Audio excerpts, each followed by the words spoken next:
আলাইকুম। আমি কড়াইতে সাদা তেল দিয়ে দিছি। এখন আমি তেলটা গরম হওয়া পর্যন্ত অপেক্ষা করি। তেল গরম হয়ে গেলে আমি ধুয়ে রাখা লটকা শুটকি এগুলো ভেজে নেব ভালো করে।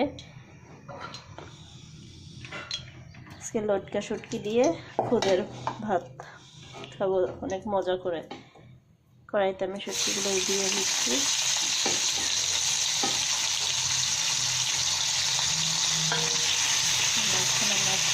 ভেজে নেবো এখন।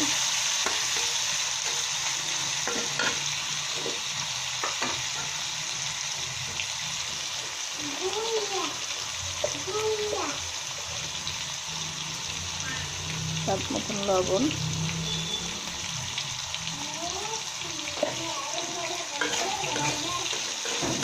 স্বাদ মতন লবণ দিয়ে ভালো করে ভেজে নেব।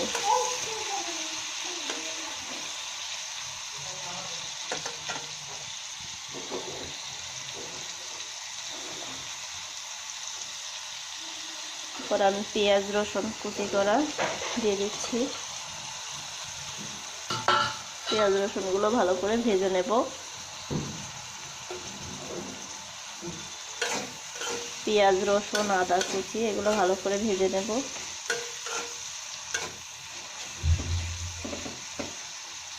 এগুলো ভালো করে ভাজা হয়ে গেলে হলুদের গুঁড়ো মরিচের গুঁড়ো দিয়ে দেব। শুটকিটা প্রায় ভাজা হয়ে যাচ্ছে। এর ভিতরে আমি তেজপাতা, 2টা এলাচ, দারচিনি, লবঙ্গ দিয়ে ভালো করে ভেজে নেব।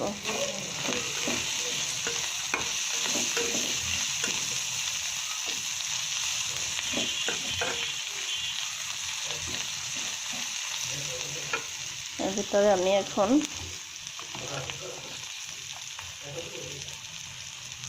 1.5 চামচ হলুদের গুঁড়ো,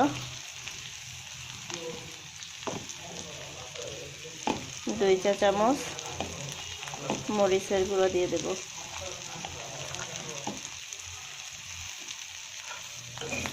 এগুলো ভালো করে কষিয়ে নেব।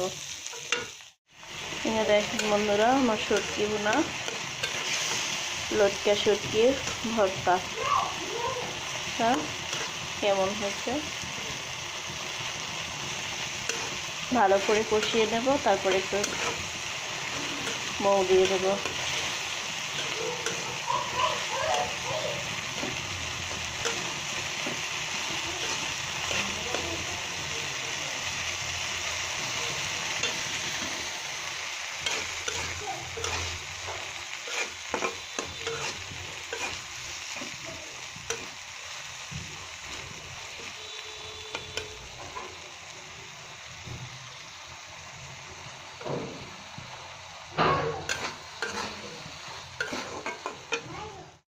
দেখেন আমার শুটকি ভর্তা বলেন বা ভুনা বলেন হয়ে গেছে।